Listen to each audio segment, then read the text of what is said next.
Você vai ver daqui a pouco, 2021 terminou com recorde de brasileiros endividados. E ainda, o avanço da Ômicron provoca alta na ocupação de leitos. Em São Paulo, internação de adolescentes e crianças sobe mais de 60%. O Jornal da Cultura volta já já.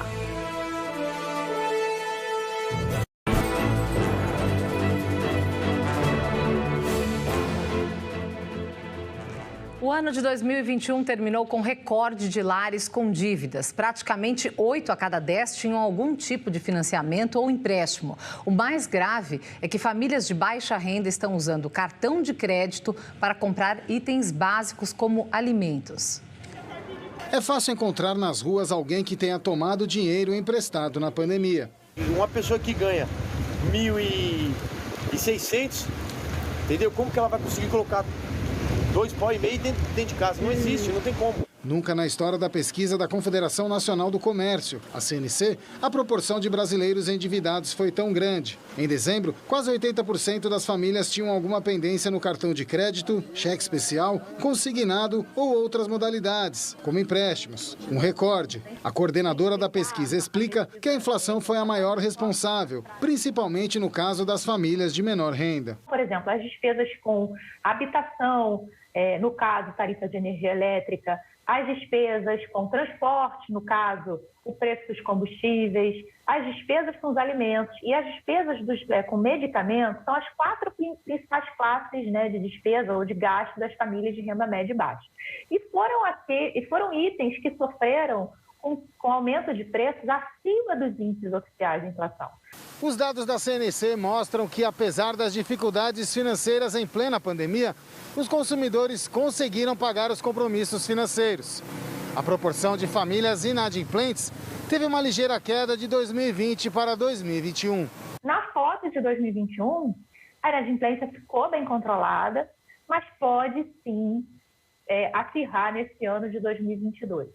Ter dívidas não é obrigatoriamente mau sinal, depende do tipo. O rotativo do cartão de crédito, por exemplo, tem taxa de mais de 300% ao ano, segundo o Banco Central. Depende também da finalidade. O Eric, por exemplo, se endividou para pagar despesas essenciais. Comida, aluguel, roupa, as necessidades básicas assim, que a gente precisa, né? Segundo a economista, algo comum nas camadas de renda mais baixa. Mês após mês, essas pessoas não tiveram recurso do seu salário, do seu rendimento, né, do trabalho, para chegar até o final do mês consumindo os itens de primeira necessidade. Então, o que aconteceu? Buscaram usar o cartão de crédito para dar aquele fôlego até o finalzinho do mês, o cheque especial e até os carnês de loja. São muitos brasileiros de baixa renda se endividando no cartão de crédito, empurrando essa dívida para frente, que vai virar aí uma bola de neve com juros nas alturas. Onde é que isso vai dar, Senes? Então, cara, esse é um sinal amarelo importante para a gente manter no radar por algumas razões. Primeiro, é que esse endividamento ocorre num ano em que o Brasil recuperou um pouco sua condição econômica em relação ao ano anterior. Então, o país está crescendo aí 4,5%, etc., e teve esse processo de endividamento com essas características. Nesse ano agora, que a projeção é um crescimento zero ou próximo a zero, a situação, portanto, vai piorar. Se na economia, dando um certo respiro, esse pessoal se endividou dessa maneira, com a economia desacelerando, isso vai piorar. Esse é o primeiro dado. O segundo dado, o endividamento em si não é um problema. Se você olhar países como Estados Unidos ou vários europeus ou asiáticos, todo mundo tem algum tipo de alavancagem, né? Para uma casa própria, para um carro... Qual que é o endividamento saudável? Exato. Você tem o endividamento saudável, tem duas características. Uma é que é algo planejado, que você faz o seguinte, você calcula, um desejo de uma compra ou necessidade, mas você faz isso planejadamente. E segundo, você vai buscar os melhores fontes de crédito. O que são as duas características fundamentais? O que nós vamos vendo nesse perfil de endividamento? Primeiro, ele não estava planejado.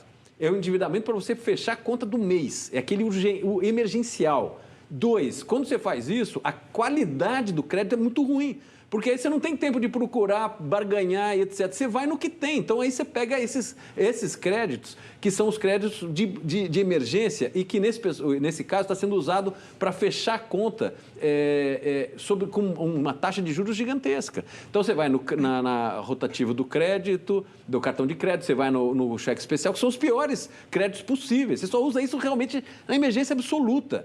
Qualquer outra alternativa, então o endividamento em si não é ruim, desde que ele tenha sido feito de maneira planejada, com uma cotação no mercado interessante. O que a gente está vendo não é isso que está acontecendo. Então, o sinal amarelo foi aceso e a gente precisa prestar atenção. Acho que tem vários sinais amarelos acesos. Esse é mais um deles.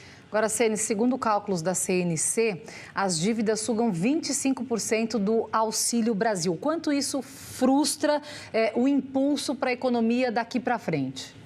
Olha, o Auxílio Brasil, per se, se você calcular dentro da massa salarial e a massa de renda em geral, ele é marginal. Ele é Estão fazendo um movimento grande aí, mas ontem saiu um estudo da LCA, de uma consultoria econômica bastante importante aqui no Brasil, mostrando qual que é o impacto dessa auxílio. Ele é marginal. Se mesmo sendo marginal, ainda assim, uma parte importante, 25%, é para pagar essas dívidas, de novo, eu acho que é um sinal da má situação econômica que nós estamos passando e o aperto do ponto de vista de renda que as classes, principalmente as mais baixas, estão passando. Eu acho que a matéria foi feliz também indicar que a gente precisa prestar atenção nisso. Essa inflação de 10,5%, ela não é igual para todos os segmentos. Ela está particularmente afetando a cesta básica de consumo das classes D e E. É transporte, é alimento, é habitação e é remédio. Então, assim, ele está indo no centro da pauta de compra, da cesta de compra das classes mais baixas. Portanto, para esse pessoal, a inflação não é 10,5%, não.